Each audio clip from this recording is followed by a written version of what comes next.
Hello hello hello hello नमस्कार, जय हिंद दोस्तों। मैं हूं दुर्गेश सिंह और आप सभी का स्वागत करता हूं ईगल केमिस्ट्री क्लासेस के ऑनलाइन प्लेटफॉर्म पर।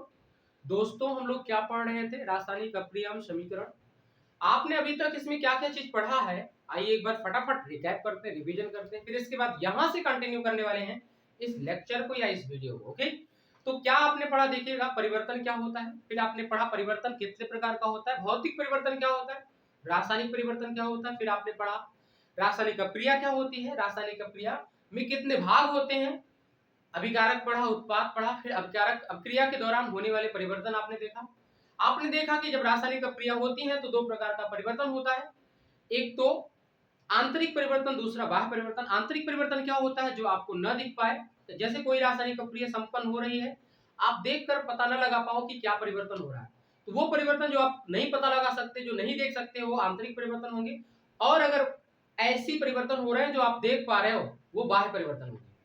तो रासायनिक अपक्रिया में परिवर्तन दो प्रकार के होते हैं, एक तो जो दिखते हैं, जो नहीं दिखते हैं। जो दिखते हैं उन्हें बाह्य परिवर्तन बोलेंगे, जो नहीं दिखते उन्हें आंतरिक परिवर्तन बोलेंगे।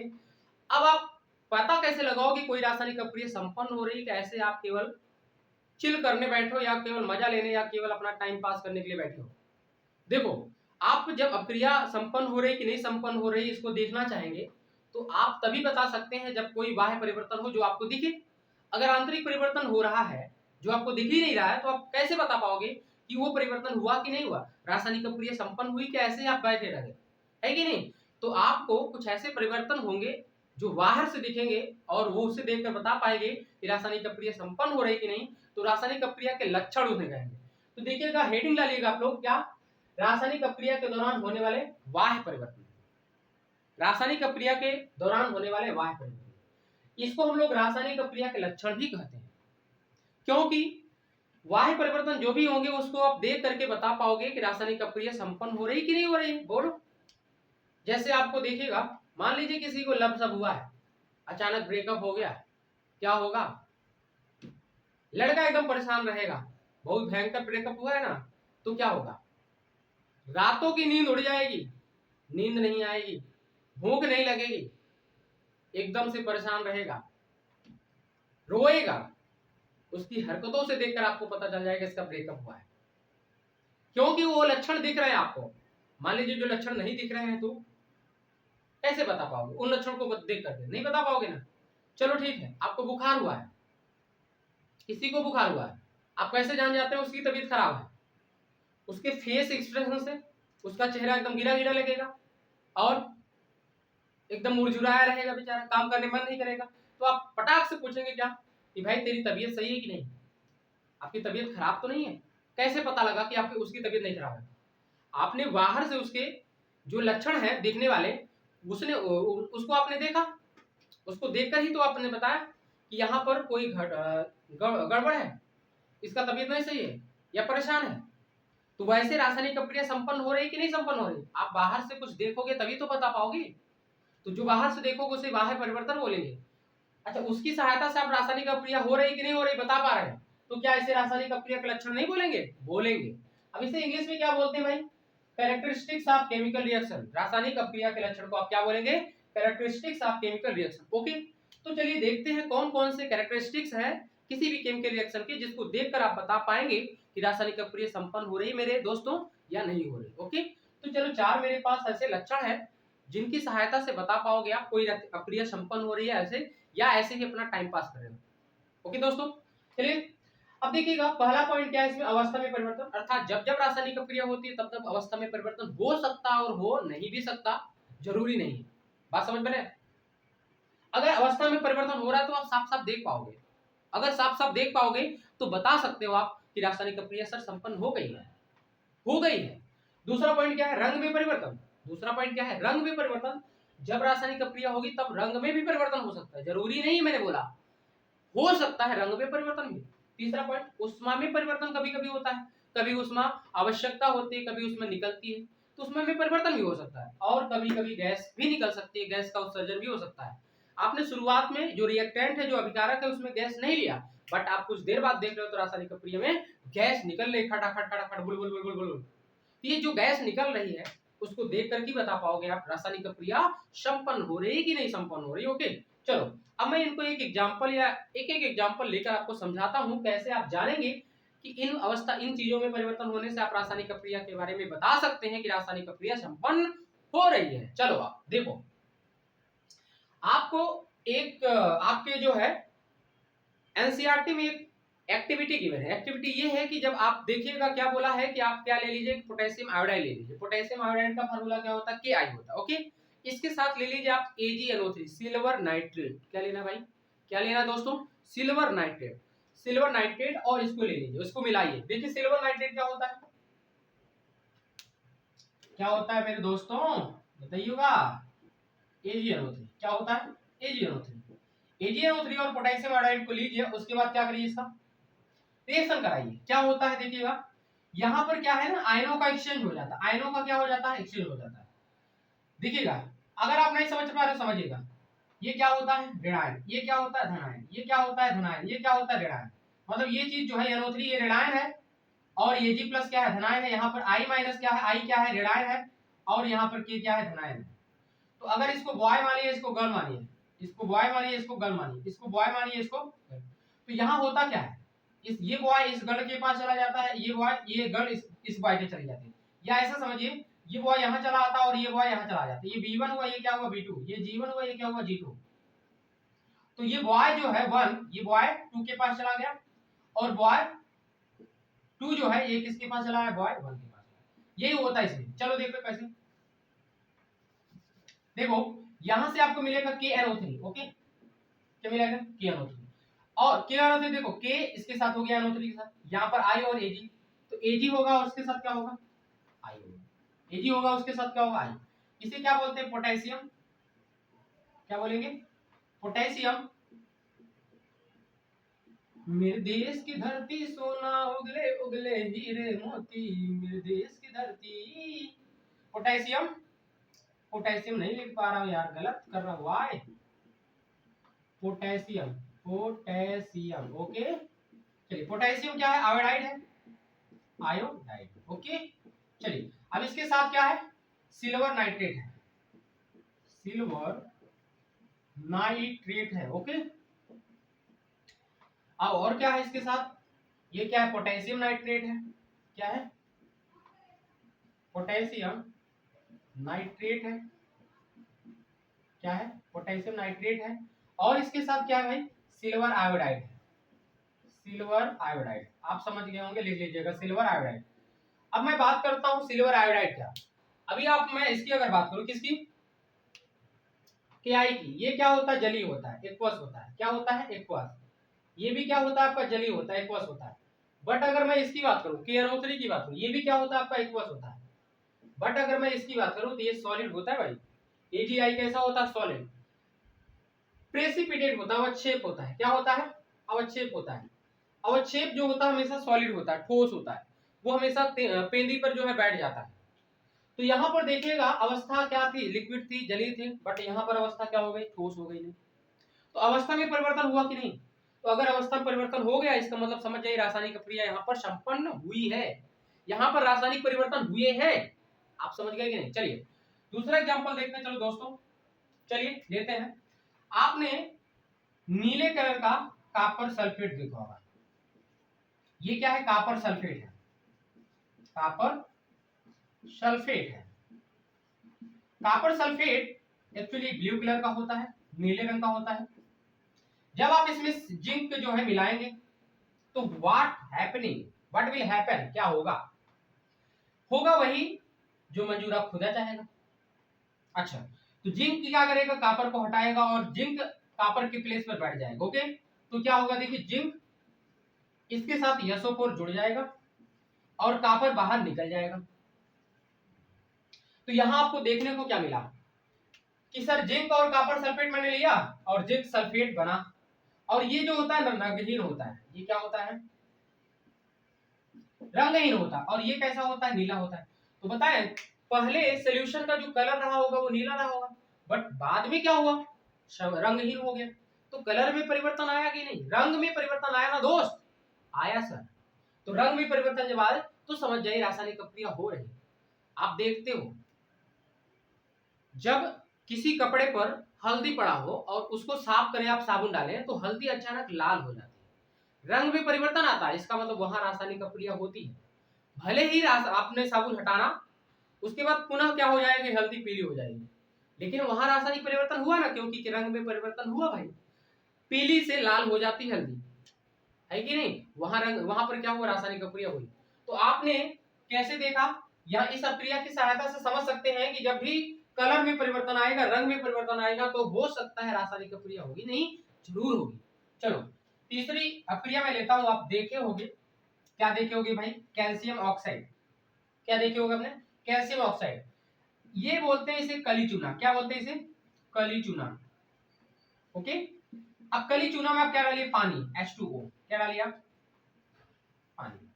व्हाट हैपन, क्या होता है बताएं, यहां से प्राप्त होता है COH को होल्ड ट्वाइस कैल्शियम हाइड्रोक्साइड, ये कैल्शियम हाइड्रोक्साइड है, इसे क्या बोलते हैं, बोझा चूना, बुझा चूना बोलते हैं। ओके, इसके साथ ढेर सारी क्या निकलती है, क्या निकलती है, उष्मा निकलती है, मतलब इस प्रक्रिया के दौरान कौन सी चीज होती है, उष्मा निकलती है सर। तो इस प्रक्रिया के दौरान उष्मा परिवर्तित हो गई बच्चा, पहले उष्मा कुछ और थी, बाद में उष्मा कुछ और हो जाएगी, क्योंकि रासायनिक प्रक्रिया में उष्मा निकल रही है।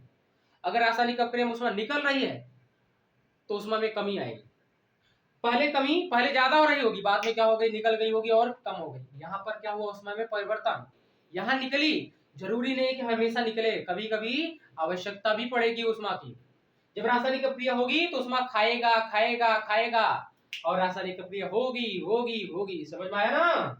चलिए, इस रासायनिक प्रक्रिया को देखने से क्या प्रतीत हो रहा है मेरे बच्चों, आपको दिख रहा होगा सर कि यहाँ पर उष्मा निकल रही है, और ऊपर क्या हुआ था मेरे बच्चों, यहाँ पर सर रंग में परिवर्तन हुआ था, शुरुआत में कॉपर ब्लू कलर का था, नीले कलर का, बाद में क्या हुआ मेरे लाल, रंगहीन हो गया सर। अच्छा ठीक है, चलिए पहली प्रक्रिया में क्या हुआ मेरे भाई, सर इस प्रक्रिया में हुआ ये कि पहले तो लिक्विड था, बाद में क्या हुआ, सॉलिड भी प्राप्त हो गया सर, मतलब अवस्था में परिवर्तन आया।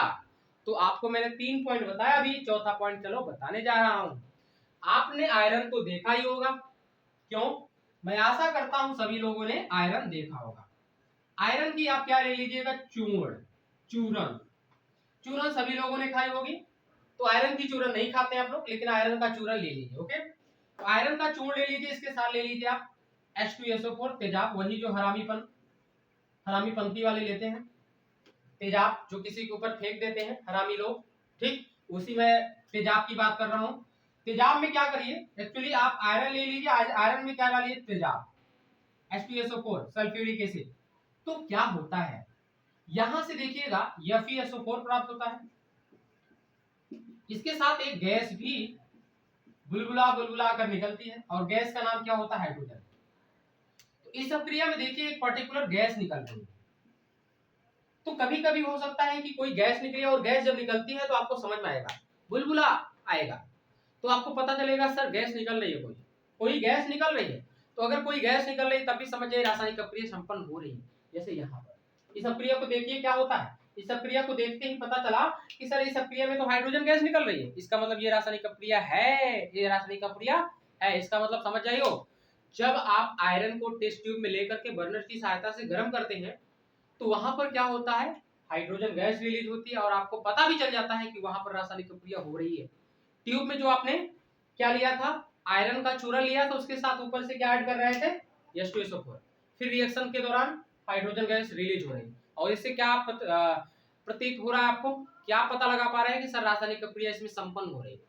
ये आपके पास 4 लक्षण है, ये आपके पास 4 तरीके हैं जिससे आप बता सकते हैं किसी भी रासायनिक प्रक्रिया को देख कर कि रासायनिक प्रक्रिया संपन्न हो रही है, या आप ऐसे ही फालतू में खड़े हो बैठो देख रहे हो। आपको समझ में आया मेरे दोस्त। चलिए अब आगे हम लोग पढ़ते हैं कुछ और चीज। ओके, चलिए देखिएगा अगली चीज क्या है, रासायनिक समीकरण, केमिकल इक्वेशन। ओके, क्या होती है रासायनिक समीकरण, क्या होता है रासायनिक केमिकल इक्वेशन, आइए जानते हैं। ओके, तो आपको मैं बताऊं किसके बारे में, केमिकल इक्वेशन के बारे में, रासायनिक समीकरण के बारे में। देखिएगा अगर किसी रासायनिक प्रक्रिया को आप लिखना चाहें या किसी को बताना चाहें तो बड़ा टाइम लगता है। अगर हम रासायनिक समीकरण का उपयोग न करें तो किसी भी रासायनिक प्रक्रिया को लिखेंगे तब भी टाइम लगेगा, और किसी को बताएंगे तब भी टाइम लगेगा। फॉर एग्जाम्पल देखिए, जैसे मैंने एक अप्रिया लिखी है यहाँ पर, क्या लिखा है, जब मैग्नीशियम के रिबन को वायु की उपस्थिति में जलाया जाता है तो मैग्नीशियम ऑक्सीजन से अभिक्रिया करके मैग्नीशियम ऑक्साइड प्राप्त होता है। क्या होता है, मैग्नीशियम ऑक्साइड प्राप्त। तो बताएं, एक रिएक्शन आपने कितनी, 1 2 3 लाइन में लिखी, लिखी कि नहीं लिखी? तो आपको जो है टाइम भी लिखा, लिखने में टाइम भी लगा, और आपको इतना लंबा लिखना पड़ा, टाइम भी, और आपका पेन भी, कॉपी भी, सारी चीज जा रही है। तो अगर हम रासायनिक अभिक्रिया को प्रदर्शित करना चाहें तो क्या ऐसे लिखेंगे? नहीं भाई, रासायनिक अभिक्रिया को अगर प्रदर्शित करना चाहते हो तो सिंपलेस्ट फॉर्म में प्रदर्शित करो, फास्टेस्ट रूप से, फास्टेस्ट जो है तरीके से प्रदर्शित करो। ये नहीं ओल्ड मेथड लिखते रह जाओ कोई रासायनिक अभिक्रिया है। तो जो रासायनिक समीकरण होता है ना, किसी भी रासायनिक अभिक्रिया को शॉर्टेस्ट वे और फास्टेस्ट वे से लिखने का एक तरीका होता है। सबसे सरलतम रूप और सबसे तीव्र गति से लिखने का जो तरीका होता है, या जो तीव्र गति से लिखने से जो समीकरण प्राप्त होता है, उसे रासायनिक समीकरण कहते हैं। अब देखिए, मैं इसी के नीचे एक समीकरण लिखा हुआ हूं। यहां पर जो रासायनिक परिवर्तन हुआ ऊपर, मैंने एक लाइन में दिखाने की कोशिश की है, और मैंने दिखाया है कि मैग्नीशियम ऑक्सीजन से अभिक्रिया करता है तो मैग्नीशियम ऑक्साइड बनाता है, मैग्नीशियम ऑक्सीजन से अभिक्रिया करता है, मैग्नीशियम ऑक्साइड बनाता है। मैंने रासायनिक परिवर्तन दिखाया। तो मैग्नीशियम और ऑक्सीजन दोनों अभिकारक होंगे, आपको पता है, और यहाँ पर मैग्नीशियम ऑक्साइड उत्पाद होगा। बट यहाँ पर मैग्नीशियम को मैंने mg से न दिखाकर केवल मैग्नीशियम से दिखाया, वर्ड को लिख करके मैंने दिखाया हूँ। जो शब्द था, जिसका नाम जो था, उस नाम से मैंने लिखा है। जैसे मैग्नीशियम का नाम mg का नाम मैग्नीशियम होता तो मैंने मैग्नीशियम लिखा। इसी तरीके से O2 का नाम ऑक्सीजन होता तो मैंने ऑक्सीजन लिखा। ऐसे MgO का नाम होता है मैग्नीशियम ऑक्साइड, तो मैंने मैग्नीशियम ऑक्साइड पूरा लिखा। तो यहां से एक समीकरण प्राप्त हुआ, बट इस समीकरण को शब्द समीकरण बोलोगे, न कि रासायनिक समीकरण बोलेंगे। इसका नाम क्या होगा भाई मेरे दोस्त? शब्द समीकरण। क्या होगा? शब्द समीकरण। ओके। तो सर रासायनिक समीकरण क्या होता है? सिंपल भाई, बस इन्हीं की प्लेस पर क्या यूज कर लो आप, इनके प्रतीक या इनके रासायनिक सूत्र। जैसे मैग्नीशियम को Mg से, ऑक्सीजन को O2 से रिप्रेजेंट करते हैं, और आप तीर लगा ही दीजिएगा। मैग्नीशियम ऑक्साइड को MgO से रिप्रेजेंट करते हैं। क्या दोस्त समझ में आया कि नहीं? बताओ। तो ये सारी चीजें क्या है, ये आपने क्या किया, जो शब्द थे उनके प्रतीक आपने लिख दिया। अगर प्रतीक आपने लिख दिया या सिंबल लिख दिया या जो भी रासायनिक सूत्र था वो लिख दिया, तब जो समीकरण प्राप्त होगा उसे बोलेंगे रासायनिक समीकरण। क्या बोलेंगे? रासायनिक समीकरण। ओके, रासायनिक समीकरण। तो आपको समझ में आया कि नहीं समझ में आया? आपको समझ में आया कि नहीं आया समझ में? चलिए, अगर समझ में आया होगा तो अगर आप डिफिनीशन लिखना चाहें तो चलिए मैं आपको डिफिनीशन बता देता हूं। ओके, तो डिफिनीशन लिखिएगा,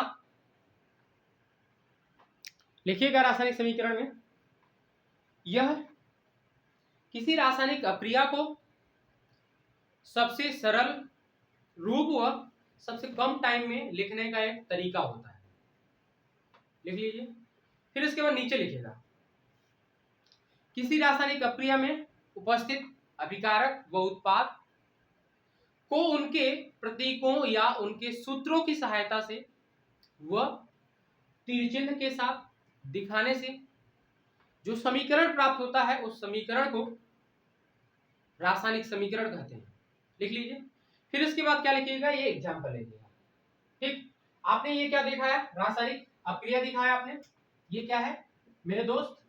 रासायनिक अभिक्रिया है। ओके, ये क्या है? रासायनिक अभिक्रिया। आपने लिखा शुरुआत में रासायनिक अभिक्रिया, फिर उसके बाद आपने क्या लिखा? यह रासायनिक अभिक्रिया को फिर आपने एक लाइन में दिखाना चाहा शब्दों के माध्यम से, तो इसे बोला गया शब्द समीकरण। फिर आपने इस शब्द समीकरण को इनके प्रतीकों की सहायता से दिखाया, जैसे यह अभिकारक है और ये उत्पाद है, तो यह मैग्नीशियम को Mg से दिखाया, ऑक्सीजन को O2 से दिखाया, और मैग्नीशियम ऑक्साइड को MgO से दिखाया। तो यहां से भी एक समीकरण प्राप्त हुआ। इस समीकरण को रासायनिक समीकरण कहते हैं। आपको समझ में आया रासायनिक समीकरण क्या होता है मेरे दोस्त? अगर समझ में आया हो तो लाइक कर लो भाई, या तो कोई बता दो सर समझ में आ गया है, कमेंट बॉक्स में कभी तो बता दिया करो समझ में आया। अगर समझ में आया तो जरूर बताइएगा। ओके, तो चलिए हम लोग क्या पढ़े अभी, रासायनिक समीकरण क्या होता है। अब रासायनिक समीकरण देखिए क्या है ना, क्या क्या चीज हमको बता रहा है, बताओ। यहां से आप रासायनिक समीकरण को देखकर क्या पता लगा पा रहे हो? सर हमें तो ये पता लग रहा है सर कि मैग्नीशियम सर और ऑक्सीजन अभिकारक है और सर MgO जो है उत्पाद है। हाँ इतना तो पता चल रहा है। और मैग्नीशियम का सूत्र सर Mg होता है, ऑक्सीजन का सूत्र O2 होता है और MgO का सूत्र सर मैग्नीशियम ऑक्साइड का सूत्र क्या होता है, MgO होता है। इतनी चीज के बाद कुछ और चीज पता कर पा रहे हो आप? नहीं पता कर पा रहे। तो और अधिक हमें क्या है, किसी भी रासायनिक प्रक्रिया को और अधिक जानकारीपूर्ण बताना है। मतलब कोई रासायनिक प्रक्रिया लिखी है तो उससे और अधिक तुम जानकारी कलेक्ट कर पाओ मेरे दोस्त, ऐसी रासायनिक प्रक्रिया बनानी है। तो कैसे किसी भी रासायनिक प्रक्रिया को और अधिक जानकारीपूर्ण बनाओगे, वही मैं पढ़ने वाला हूं। तो अगली हेडिंग आपकी यही रहने वाली है। ओके, तो चलिए अगली हेडिंग डालिएगा। क्या देखिएगा क्या है, किसी रासायनिक प्रक्रिया को और अधिक जानकारीपूर्ण कैसे बनाएं।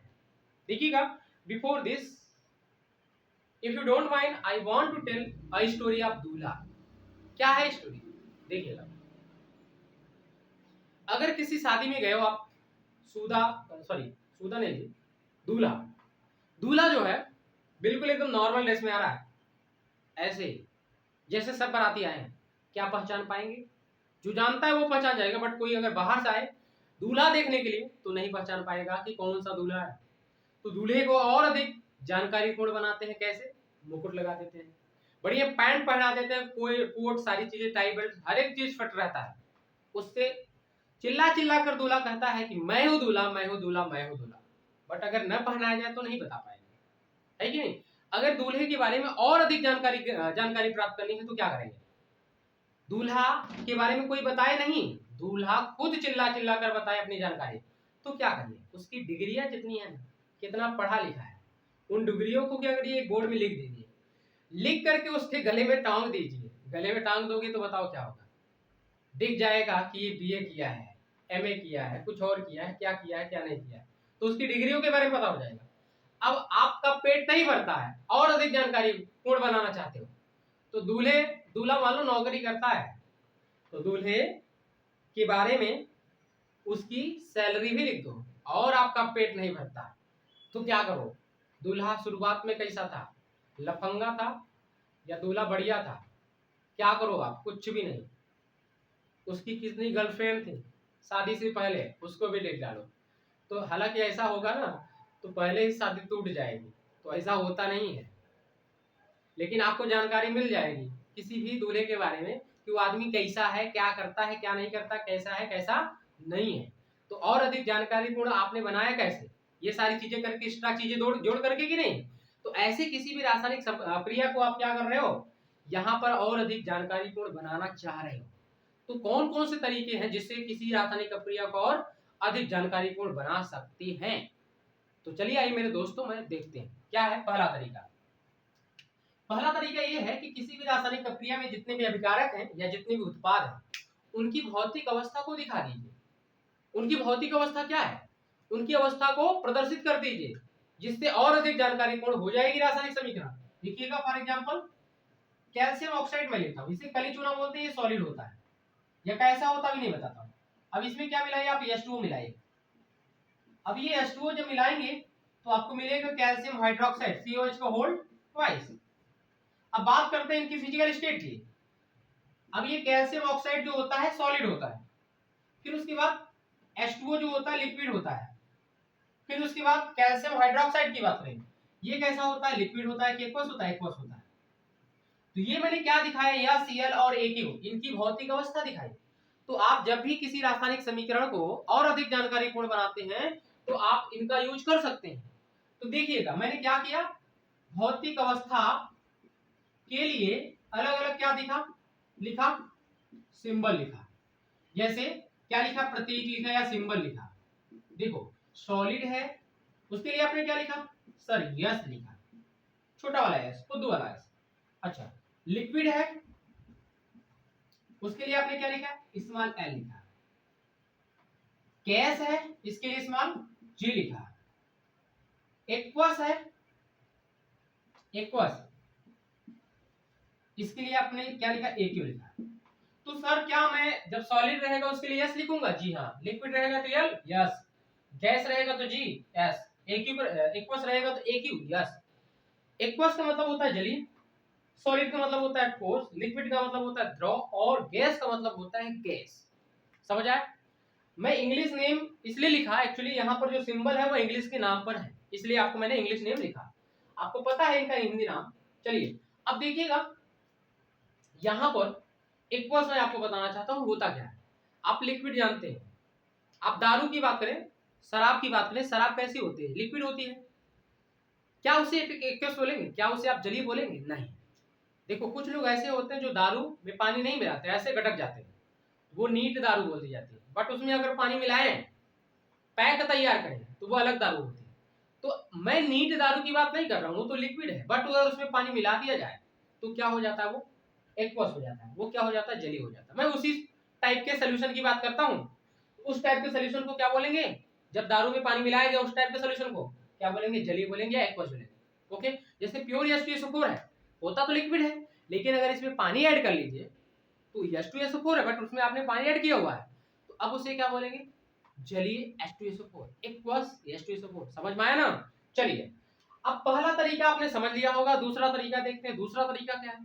चलिए अब मैं बताता हूं कंडीशन, या इससे पहले मैं बताता हूं कुछ और चीज। क्या चीज? देखिएगा, कहां गया डस्टर।